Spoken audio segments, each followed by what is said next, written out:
السلام عليكم. تخيل معايا كتلوح واحد التيشيرت قديم وانت حاسب راسك سالا الفيلم ديالو، ولكن في الحقيقة انت يلاه بديتي واحد المرحلة جديدة لداك البياسة.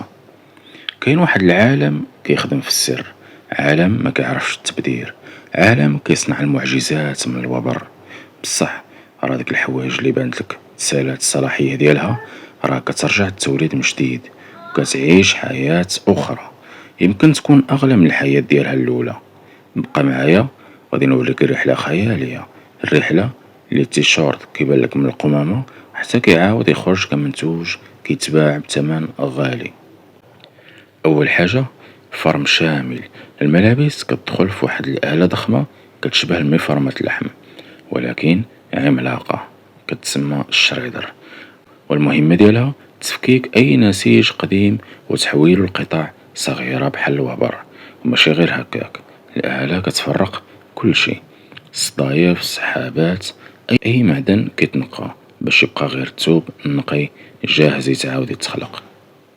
داك الوبر ما كيتلاحش، كيتجمع، كيدوز لآلات خاصة وكيخرج منه خيط جديد أو عازل حراري أو بطانة ديال شي كرسي.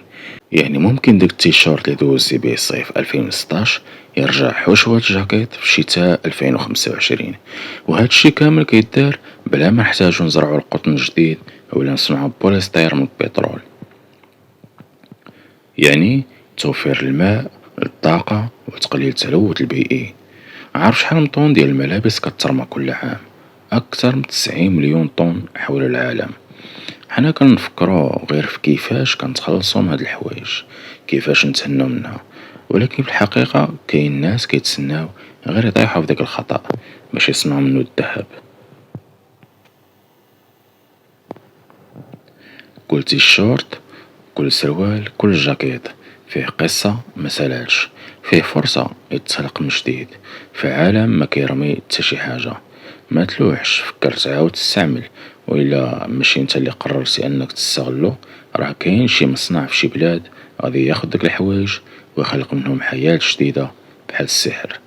شارك هاد الفيديو، خليه يوصل لأكبر عدد من الناس، لعل وعسى التيشيرت ديالك الجاي يكون مصنوع من شي تيشيرت قديم ديالك.